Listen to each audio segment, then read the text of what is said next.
이 시간 오신 여러분들 간구하는 모든 기도가 하나님 앞에 상달되는 은혜의 새벽 되기를 주의 이름으로 축원합니다.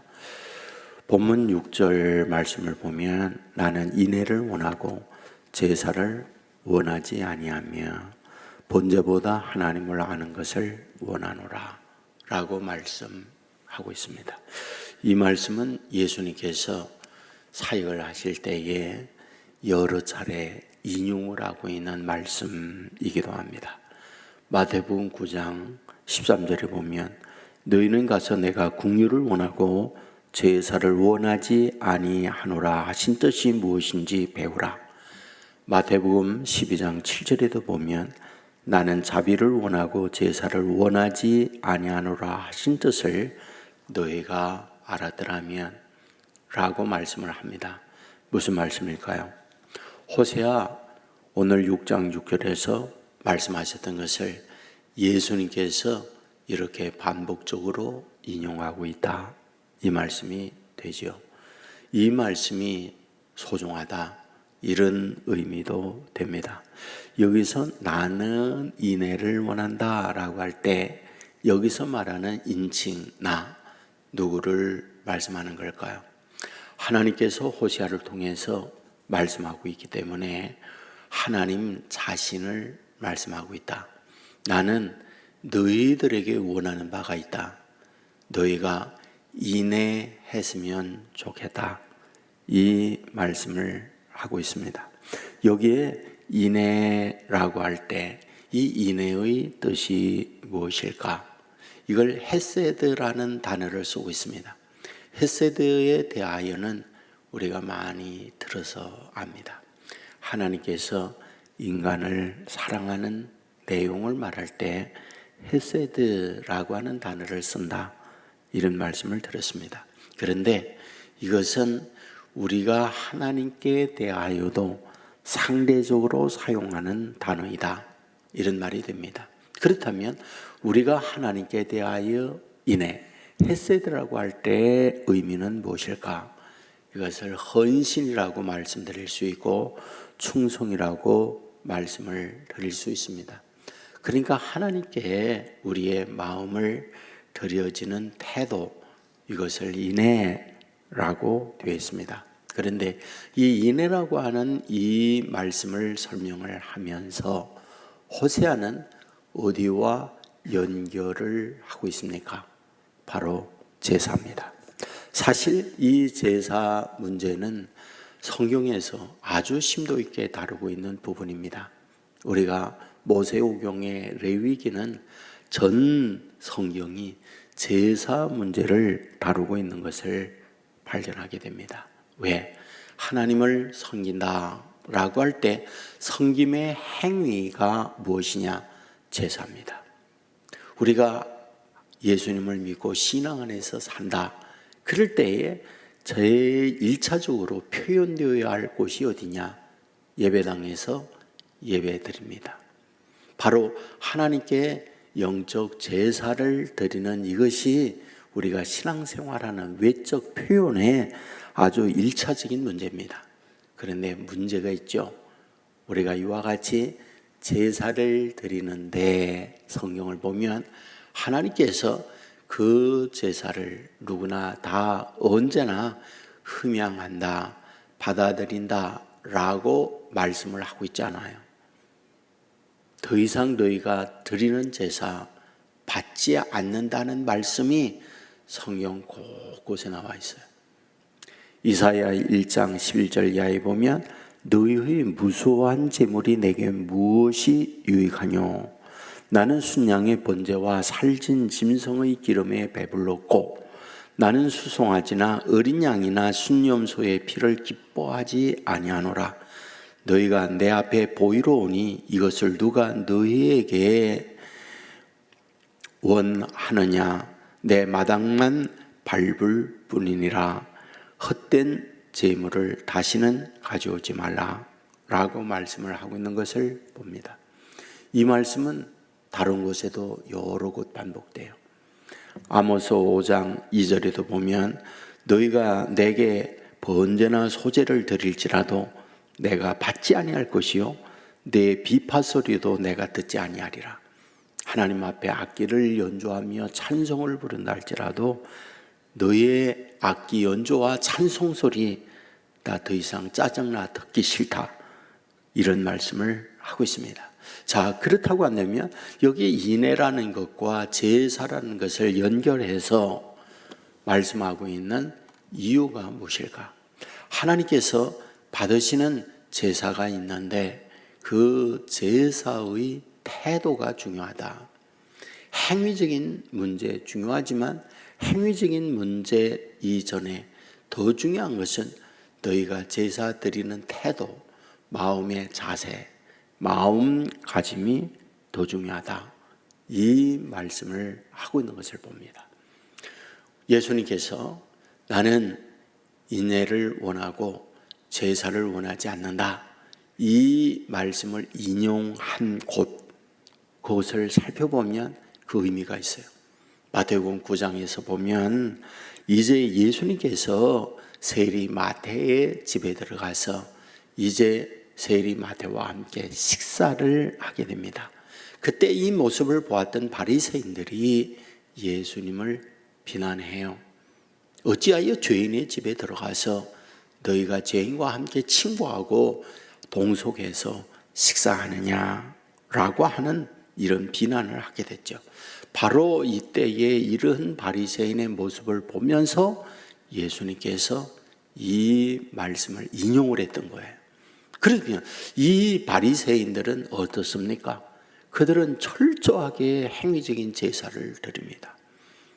여러분, 철저하게 행위적인 제사를 드리는데 우리가 마태복음 23장에 보면 화 있을진저 서기관들과 바리새인들이여 책망을 합니다.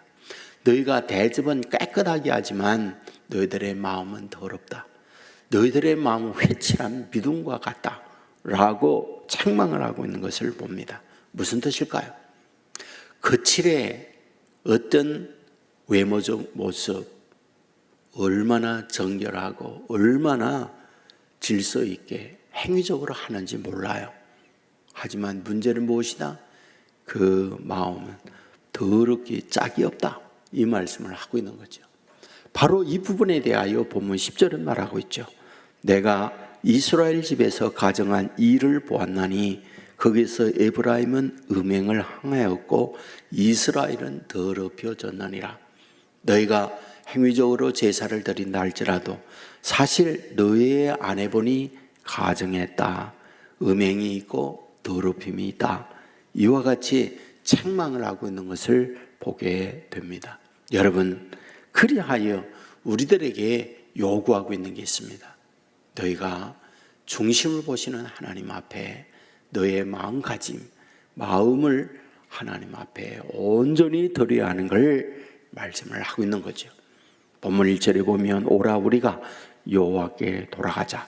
여호와께서 우리를 찢으셨으나 도로 낫게 하실 것이요 우리를 치셨으나 싸매어 주실 것임이라. 여러분, 여기에서 여호와께로 돌아가자라고 할 때 돌아가는 것은 행위적인 것을 말하고 있지만은 동시에 우리의 마음이 하나님께로 돌아서야 하는 이것을 말하죠. 돌아선다는 말이 무슨 말일까요? 그게 회개죠. 회개가 무엇입니까? 회개는 가던 길을 돌아서는 걸 뜻해요. 우리가 회개한다 하면서 가던 길은 계속 가면서 하나님 잘못했습니다. 그건 진정한 회개가 아니에요. 회개는 가던 길이 잘못됐구나. 그러면 돌아서서 하나님께로 향하여 가는 것을 회개다라고 말을 해요. 바로 이것을 우리에게 원하고 있다. 이런 말이죠. 이것을 우리에게 잘 보여주고 있는 말씀 가운데 하나가 우리가 창세기 35장의 말씀을 볼 수 있죠. 창세기 35장에 어떤 말씀이 나와 있습니까? 야곱이 가족들에게 우리가 베델로 올라가자라고 해요. 어디서요? 세겜에서요. 베델이 어떤 곳이요?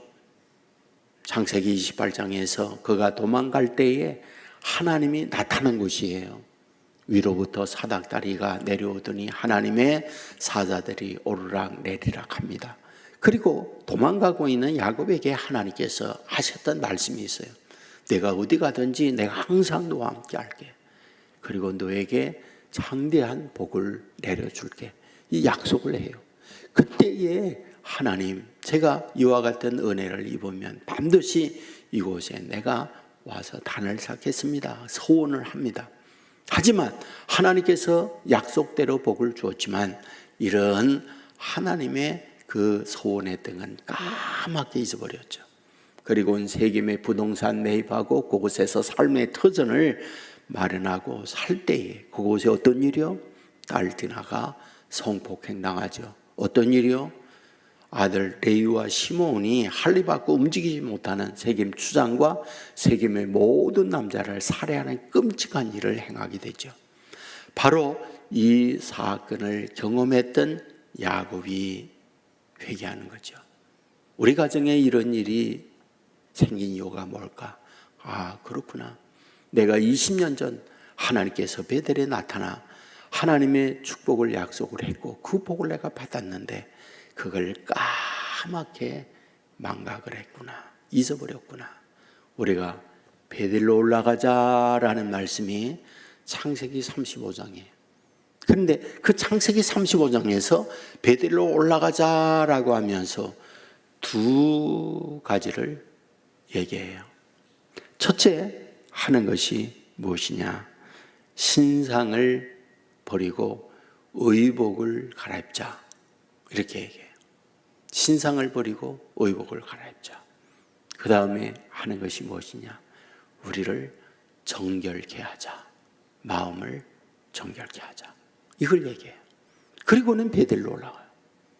무엇을 우리에게 뜻하고 있습니까?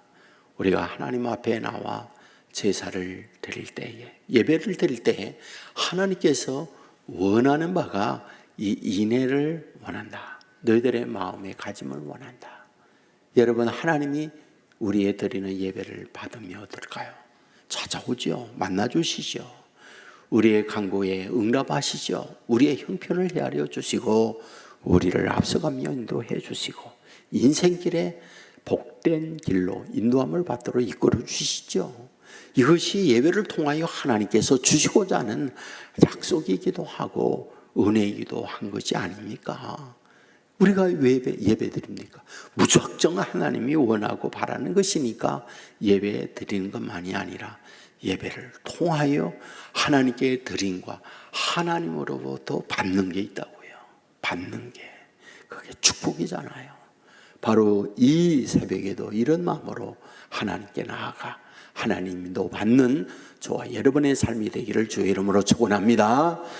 은혜가 풍성한 아버지 하나님, 우리를 침상에 흔들어 깨워주시고 하루를 주의 전에 나와서 찬송하고 말씀을 읽고 말씀을 듣고 기도하면서 하루를 열어가게 해주시니 감사합니다.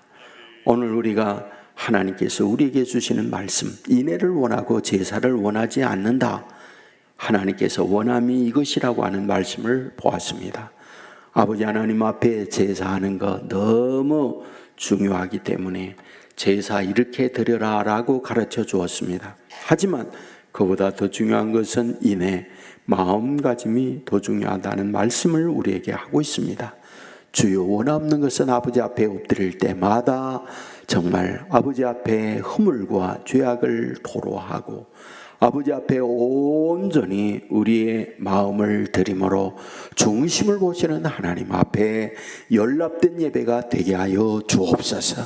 예배를 드리면서 은혜가 있게 하시고 예배를 드리면서 하나님과 만나는 시간이 되게 하시고 예배를 드리면서 하늘의 신령한 은혜가 이슬비같이 장대비같이 우리 자신과 우리 가정 위에 우리 교회에 넘쳐 흐르게 하여 주옵소서. 아버지 하나님 앞에 기도합니다. 신령한 기도가 되게 하옵소서. 아버지 중언번하는 기도가 되지 않게 하시고 아버지 앞에 마음과 마음이 연결된 기도의 시간이 되게 하여 주옵소서. 내가 믿고 구하는 것은 다 받으리라 말씀한 그대로 믿음의 기도가 되어 하늘 보호자에 움직이는 기도가 되어 하나님의 능력, 하나님의 축복, 하나님의 은혜가 자신과 가정, 우리 교회 교회 이 나라 위에 임하게 하여 주옵소서. 아버지 하나님이여, 온 세계 교회를 사랑해 주시니 감사합니다. 아버지 앞에 기도하는 주의 종들로 인하여 살아있는 교회가 되게 하시니 감사합니다. 기도의 소리가 끊이지 않는 교회가 되게 하시니 감사합니다. 간증이 있는 교회가 되게 하시니 감사합니다. 아버지 하나님이여, 간절히 소원합니다. 이제 오는 주의 VIP를 작정하는 시간이 있습니다. 영혼 구원을 위하여 힘쓰는 교회가 되게 하옵소서. 우리 안에 있는 양만이 아니라 우리 밖에 있는 양들을 생각하는 우리가 되게 하여 주옵소서. 아버지 하나님이여, 또한 VIP 축제 준비를 위하여 수고하는 모든 종들을 기억해 주시고, 그날에 많은 분들이 찾아와 많은 분들이 회심하고 주님을 영접하는 역사가 나타나게 하여 주옵소서. 아버지 하나님이여, 특별히 5월 5일에 푸른 꿈아이 세상 준비하고 계획 중에 있습니다. 주여, 많은 우리의 아이들이 주님의 사랑을 만나고 아름답게 건강하게 성장하는 우리의 자녀들이 되게 하여 주옵소서. 이 나라 이 민족 불쌍히 여겨 주시고, 정말 강대한 국가 속에 약한 대한민국입니다. 아버지, 정치 지도자들에게 지혜를 주시고 국민이 통합하여 어렵고 힘든 이 위기를 극복해 갈 수 있도록 도와주시기 원합니다. 드려지는 헌금이 사오니 받아주시기 원하오며, 오늘도 언제나 선하고 복된 길로 앞서가며 인도해 주시는 예수님 이름으로 기도드리옵나이다. 아멘.